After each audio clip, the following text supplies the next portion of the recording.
नमस्कार बच्चों, इस वीडियो में हम संस्कृत का एमसीक्यू देखने वाले हैं कि किस तरह से एमसीक्यू आएगा। जो आपका मैट्रिक बोर्ड परीक्षा होने वाली है जैक बोर्ड वाली, उसमें जो है देखेंगे कि ये कैसे कैसे क्वेश्चन आपके आएंगे। और ज़्यादा परेशान होने की बात नहीं है। अगर आपका हिंदी ग्रामर बेहतरीन तैयार है तो आपको संस्कृत देखने की भी जरूरत नहीं है, आप इजीली कर पाओगे। और मैं कह रहा हूँ कि अगर आपको कुछ भी नहीं पता है फिर भी आप जो है अच्छे से इसमें 20 से 25 इवन 27-28 तक भी पहुंच सकते हो आसानी से।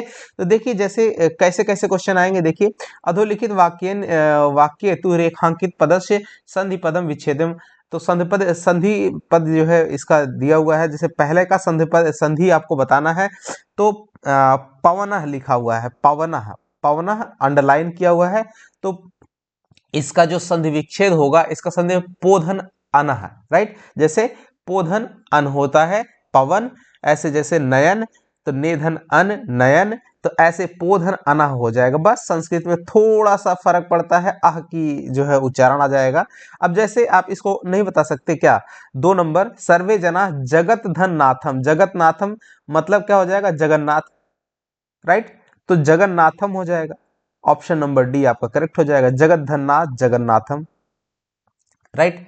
तो ये आपका सही हो जाएगा, जगन्नाथम। लेकिन अब यहाँ पे आपको देखना पड़ेगा प्रोनाउंस, जो मीनिंग है वो मीनिंग भी। जैसे जगतनाथ नहीं होता है, जगन्नाथम लिखा हुआ ये भी नहीं होता है, जगन्नाथम ये भी नहीं होता है, जगन्नाथम होता है। जगन्नाथ होता है तो जगन्नाथम, राइट। सूर्य धन उदय क्या हो जाएगा, सूर्योदय। सूर्योदय, तो यहाँ पे सूर्योदय ऑप्शन नंबर डी में लिखा हुआ करेक्ट वाला। देखिए सूर्योदय ये गलत है, सूर्योदय ये गलत है, सूर्योदय गलत है, सूर्योदय। अब देखिए मंत्रस्य शुद्धम उच्चारण करो, राइट। तो इसका जो है सही उच्चारण आपको करना है। तो सही उच्चारणम का जो है आपको संधि विच्छेद करना है। देखिए जहां पर आपको संधि वर्ड लिखा हुआ है उसको संधि विच्छेद करना है। अगर संधि विच्छेद में दिया हुआ तो उसको जोड़ करके वर्ड बताना है, राइट। तो उच्चारणम का जो सही संधि विच्छेद होगा वो होगा उत्धन चारणम। ऑप्शन नंबर ए आपका करेक्ट हो जाएगा। अभी तक संधि विच्छेद में ही चल रहे हैं हम लोग। अब आगे बढ़ते हैं। रेखांकित पदानाम प्रकृति प्रत्ययो, यानी कि जो प्रत्यय है वो हमको जोड़ना है। संयोज विभाज्य मतलब जहां कहीं जोड़ना है कहीं पे उसको अलग करना है। वह विलोप है, तो ऐसे ही हमको करना है। जैसे यहाँ पे सत संगति ही सर्वत्र दुर्लभ प्लस टाप भवती, दुर्लभ प्लस टाप भवती।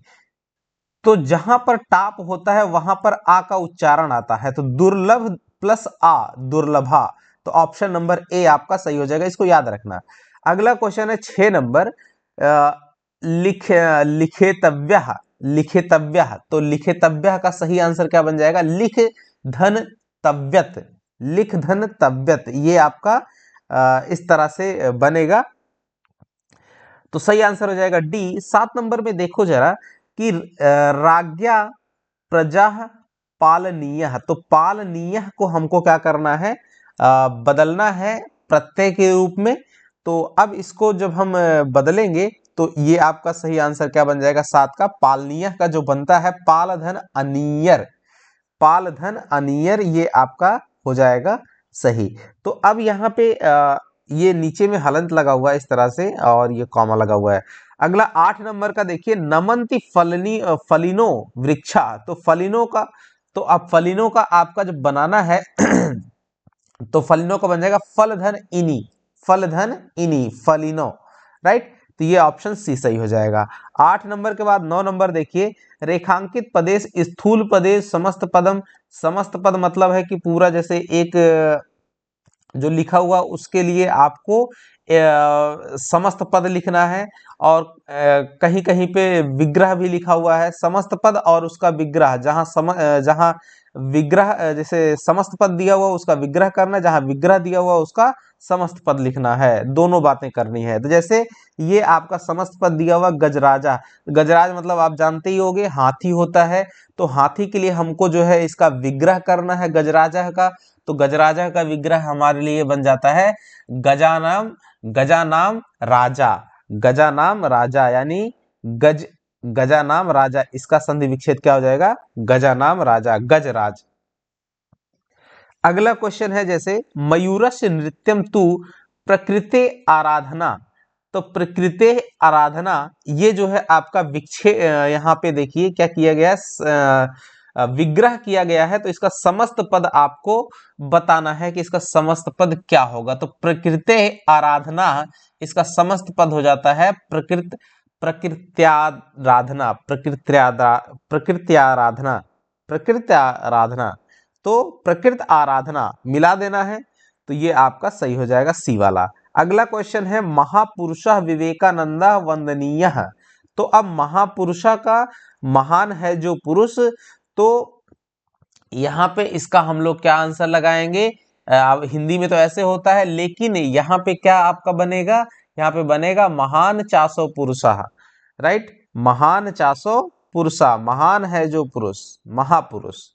अब देखिए महत च तत् काव्यम, काव्यम 12 नंबर, महत च तत् काव्यम अवश्यम पठे। तो इतना जो लिखा हुआ है ये अंडरलाइन वाला, इसके लिए आपको ये समस्त पद लिखना है, राइट। तो अब हम लोग इसके लिए महत च काव्यम, तो क्या हो जाएगा महाकाव्यम। महाकाव्यम कौन सा लिखा हुआ है, तो महाकाव्यम देखिए सही वाला हमारा कौन सा है, सही वाला सी में लिखा हुआ। महाकाव्यम गलत लिखा हुआ है, महान काव्यम नहीं, महाकाव्यम, ऑप्शन नंबर सी। अगला क्वेश्चन है वाच्य परिवर्तन आपको करना है, उच्च पद को देख करके उसको भरना है। तो देव डैश खादती, तो देव आगे में क्या भरना पड़ेगा, देव फलम खादती, सही आंसर। अगला क्वेश्चन है 14, रिचे अधुना कश्याम कक्षायाम डैश, राइट। तो अब यहाँ पे आपको इसका जो सही क्या भरना है, उचित पद भरना है, और वाच्य परिवर्तन के हिसाब से आपको सही भरना है। तो इसका क्या बन जाएगा, पठसी। तो पठत पठता पठंती, पठत पठता पठत, और पठस पठता पठत। तो ये वाला आपका ए वाला सही हो जाएगा, पठसी। रिचे अधुना काश्यम कक्षायाम पठसी। अगला है आम आम त्वया अपि रामायणम, राइट। तो अब यहाँ पे पठंतु, पठता पठन, अब ये यहाँ पे क्या भरा जाएगा, यहाँ पे आपका पठियेत भराया जाएगा, पठियेत, ये आपका सही आंसर हो जाएगा। 16 नंबर है डैश वृक्षा सिंचते, तो वृक्षा सिंचते यहाँ पे लिखा है, तो इसका सही आंसर क्या बनेगा, मालाकारेण, ऑप्शन नंबर बी आपका करेक्ट हो जाएगा, मालाकारेण। अगला है क्वेश्चन नंबर 17, विद्वान सर्वत्र तो पूज्यते, राइट। विद्वान सर्वत्र पूज्यते, 17 नंबर का क्या बन जाएगा, जो है पूज्यते, सही। और लेकिन सही कौन सा लिखा हुआ है पूज्यते, ऑप्शन ए वाला ये सही लिखा हुआ है। अगला क्वेश्चन है रेखांकित पदम स्थूलम पदम अशुद्धम अस्ति तत् पदम शुद्धम कुरुत। तो अगर जो अशुद्ध लिखा हुआ उसको आपको सही वर्ड मीनिंग करना है, जैसे नमामह लिखा हुआ है, राइट। तो इसका क्या सही पद हो जाएगा, नमामा का जो होता है वो होता है नमामि। नमामि गंगे आपने सुना होगा, तो नमामि हो जाएगा। कितना तो आइडिया लगा के आप कर सकते हैं। खदासी लिखा हुआ है, खदासी का सही जो शब्द होगा वो होता है खादती, राइट। ऑप्शन ए आपका करेक्ट हो जाएगा। 20 में देखिए गच्छियास्मि लिखा हुआ है, तो गच्छ्यास्मि का जो आपका सही इसका जो सही वर्ड लिखा जाता है वो होता है आपका गमिष्यामि, गमिष्यामि, ऑप्शन नंबर बी आपका करेक्ट होगा। ऐसे ही गच्छन्ति लिखा हुआ है, तो गच्छन्ति, गच्छन्ति का जो आपका सही आंसर हो जाएगा वो होगा गच्छति, गच्छति यानी जाना होता है, तो गच्छति गच्छता गच्छन्ति। अगला क्वेश्चन है देखिए समुचितम कालबोधम संस्कृत शब्दम लिखा, तो कालबोधम मतलब वो टेंस है आपका लिखना है। धनबाद एक्सप्रेसा डैश 9 वाद ने आगच्छति, तो यहाँ पे आपको लिखना है कि जो धनबाद एक्सप्रेस है वो कितने बजे जो है आती है। तो धनबाद एक्सप्रेस, इसका सही आंसर क्या हो जाएगा, नवह। तो इसको हमको क्या लिखना है, नवह। तो ये वाला ऑप्शन सही हो जाएगा 9, राइट। 9 आपका सही हो जाएगा। अगला क्वेश्चन है 23 नंबर में देखिए 9:45 वादने छात्रा विद्यालयम गच्छन्ति, तो यहाँ पे 9:45 लिखा हुआ है, तो इसको हम लोग क्या लिखेंगे, पादोनदशः, राइट, पादोनदश। अब ये यहाँ पे नंबर को आपको ध्यान देना पड़ेगा, पादोनदश यानी कि 9:45, राइट। अगला क्वेश्चन है सा प्रातः 5:30 AM वादेन भ्रमण गच्छति। अब 5:30 को आपको क्या कहेंगे, तो साढ़े करके बोलते हैं, राइट। तो इसका सही आंसर क्या बन जाएगा, सार्ध पंच, राइट। सार्ध पंच, याद रखना पौने को क्या बोलते हैं, पादोन, और साढ़े को सार्ध पंच, पंच मतलब 5, तो ये सही हो जाएगा सी। अगला रात्रो 8, तो इसको 8 को क्या बोलते हैं, 8 बजे, 8 बजे हम लोग बोलेंगे, तो इसको सही आंसर क्या बनाएगा, अष्टवादेन, यानी 8 बजे, राइट। अगला क्वेश्चन है प्रातः 12:45, तो जाहिर सी बात है पौने 1 हो रहा है, राइट। तो यहाँ पे हम लोग पादोन लिखते ही है पौने के लिए, और कितना बज रहा है, तो यहाँ पे हमारा 1 बज रहा है, तो पादोन 1 वादने, पादोन 1 वादने, ये आपका सही हो जाएगा सी वाला। अगला क्वेश्चन है उचित अव्यय पदम विकल्पेभ्यः चित्वा लिखन्तु, तो अव्यय पद उचित जो होगा वो आपको भरना है। 27 नंबर में देखिए, कच्छपः चलती, कच्छपा डैश चलती, तो कच्छप मतलब होता है कछुआ, तो कैसे चलता है बच्चों, धीरे धीरे को कहते हैं स्नेह स्नेह, तो ऑप्शन नंबर ये हो जाएगा ए। ईश्वर डैश अस्ति, तो ईश्वर डैश अस्ति, तो ईश्वर हर जगह पे स्थित होता है, तो हर जगह के लिए हम लोग क्या लिखते हैं, सर्वत्र लिखते हैं, ऑप्शन नंबर सी आपका करेक्ट हो जाएगा। आलस्यम डैश मनुष्याणाम शरीरथो महान रिपुः, तो जाहिर सी बात है आलस्य जो होता है मनुष्य के शरीर को जो है बेकार बना देता है, तो इसका हम लोग क्या भरेंगे, तो पूरा, तो ही, आलस्यम ही, आलस्य ही, तो ऑप्शन नंबर ए आपका करेक्ट हो जाएगा।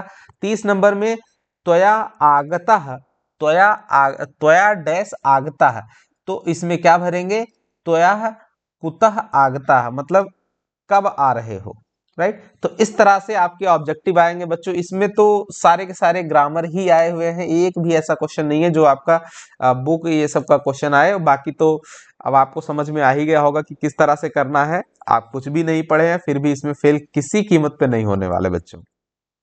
इसी वीडियो के साथ में आपके साथ आपके लिए जो है आज के पेपर की शुभकामनाएं मेरी तरफ से, और उम्मीद करता हूं कि आप सभी का एग्जाम जो है बढ़िया से जाए, आप लोग सभी बढ़िया से लिख करके आए। ठीक है बच्चों, धन्यवाद। जय हिंद, जय भारत।